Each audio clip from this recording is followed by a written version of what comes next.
Il était une fois, dans un petit village paisible, un humble petit tailleur qui allait devenir une légende. Le petit tailleur travaillait seul dans sa modeste boutique, créant de beaux vêtements pour les villageois. C'était une chaude journée d'été, et notre tailleur travaillait avec diligence sur une nouvelle chemise. Ah, quelle belle journée pour coudre! Ce sera ma plus belle chemise! Tout ce travail m'a donné faim. Je ferais mieux de manger quelque chose avant de continuer.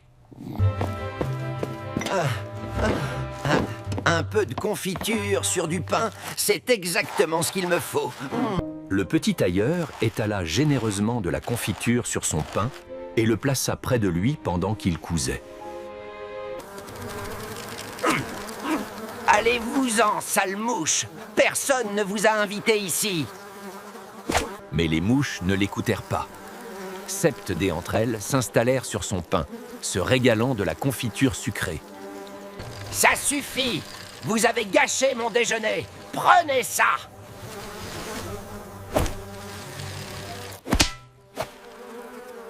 D'un seul coup puissant, le petit tailleur frappa les mouches avec toute sa force. Incroyable! Je les ai toutes tuées, les sept d'un seul coup! Sept d'un coup! Quelle force! Quelle habileté! Le monde entier doit connaître cet exploit. Je vais me faire une ceinture pour proclamer ma bravoure à tous ceux que je rencontrerai. Avec son talent de couturier, il créa une magnifique ceinture et y broda fièrement son exploit. Les mots « Sept de vaincu » brillaient fièrement sur la ceinture, proclamant sa grande victoire. Maintenant, tout le monde saura que j'ai vaincu 7 adversaires d'un seul coup. Je suis un héros. Cette petite boutique est trop petite pour un héros comme moi. Je dois partir à l'aventure. Le petit tailleur décida de partir immédiatement voir le monde et chercher la fortune qui convenait à un guerrier de son calibre. Une petite souris vivait dans la boutique du tailleur. En voyant le fromage, elle sortit de sa cachette. Ah, petite souris, tu veux venir avec moi dans mes aventures? Tu seras mon compagnon fidèle. Le petit tailleur plaça la souris dans sa poche. Il était maintenant prêt pour sa grande aventure. Au revoir, petite boutique. Bonjour, grand monde. Les aventures nous attendent. Alors que le petit tailleur traversait le village, les gens remarquèrent les mots sur sa ceinture. Regardez!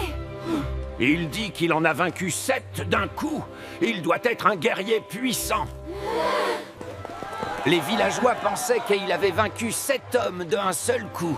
Sa réputation grandit instantanément.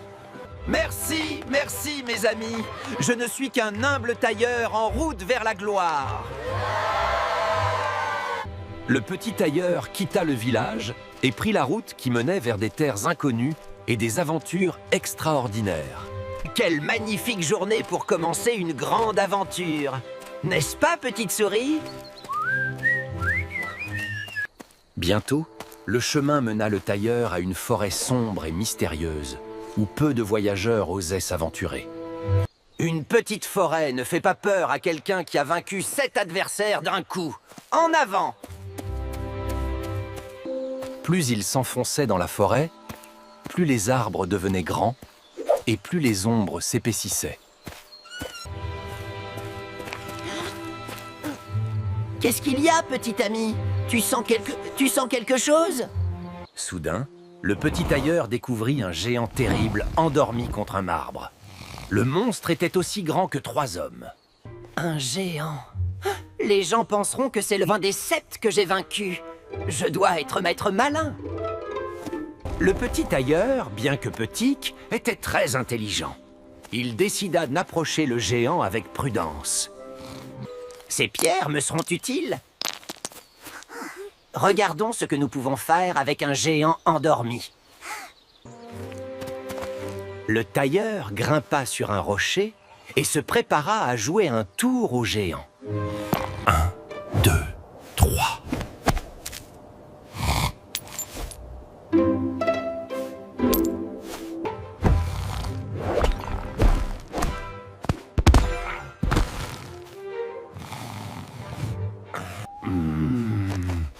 Moustique gênant. Encore un! Celui-ci est pour le nez. Le petit tailleur continua à lancer des pierres, une après l'autre, jusqu'à ce que le géant se réveille complètement. Qui ose me déranger? Qui me frappe pendant mon sommeil? C'est moi, le héros qui a vaincu Sept d'un coup. Te voilà réveillé, paresseux. Sept d'un coup? Tu as tué 7 hommes d'un seul coup? Oui, Sept d'un coup. Et toi, tu n'es que d'un seul. Ce serait trop facile. Je ne cherche pas d'ennui avec un guerrier aussi puissant. Peut-être devrions-nous être amis? Des amis? Peut-être. Mais d'abord, tu dois me prouver que tu es digne de mon amitié. Oui, je ferai tout ce que tu veux. Je suis très fort. Ah, regarde. Arracher un arbre? C'est tout? J'ai vu des enfants faire mieux que ça. Alors regarde ceci. Je peux lancer un rocher plus loin que quiconque dans le monde. Le géant lança un énorme rocher qui vola si loin qu'il disparut au-delà des arbres. Impressionnant, mais mon rocher ne retombera jamais sur terre. Regarde! Voilà! Mon rocher s'envole vers les cieux et ne reviendra jamais! Incroyable!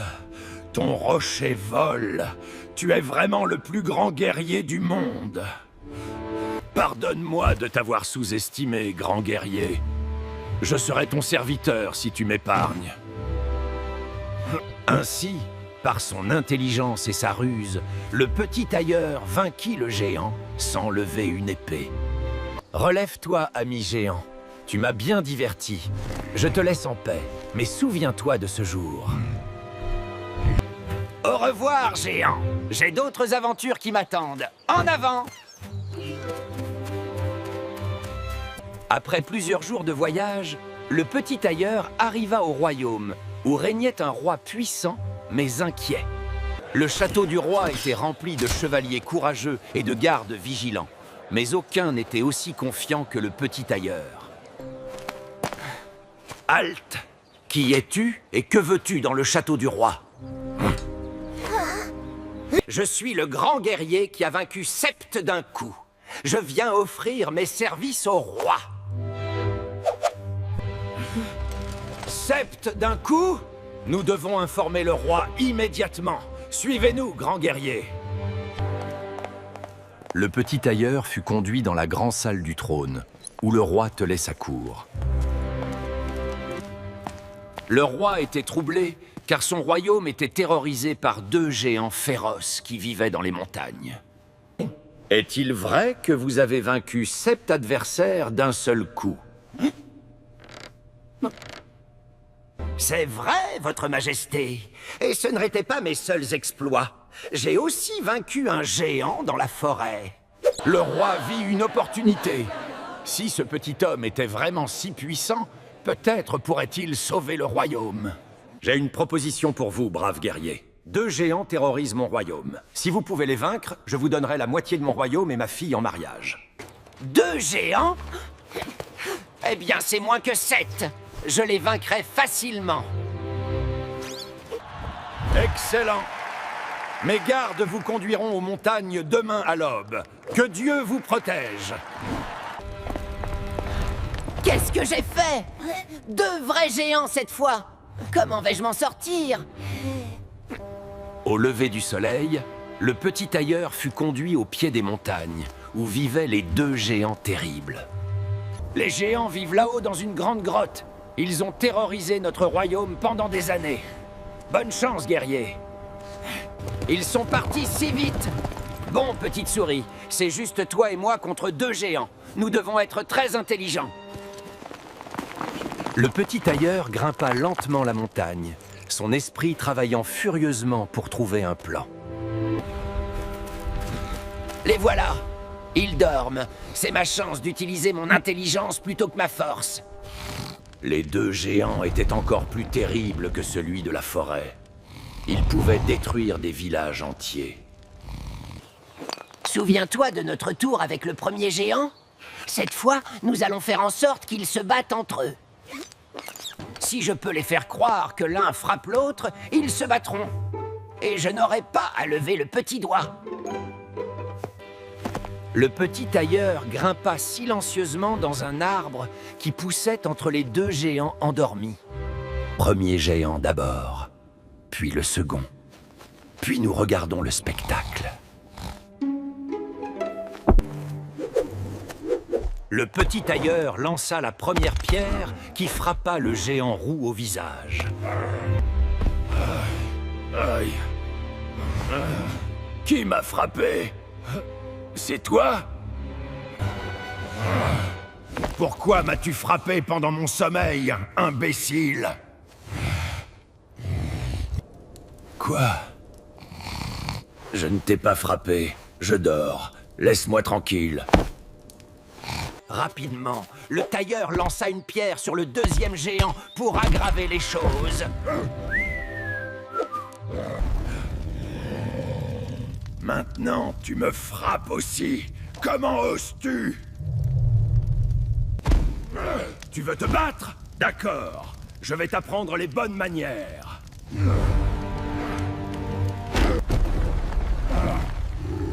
C'est toi qui as commencé. Je vais te montrer qui est le plus fort. Ouais. Parfait. Mon plan fonctionne à merveille. Ils font tout le travail pour moi. Les deux géants se battirent férocement, chacun croyant que l'autre avait commencé la dispute.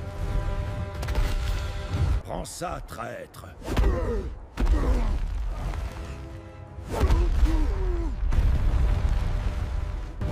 La bataille devint de plus en plus violente, jusqu'à ce que les deux géants s'épuisent complètement.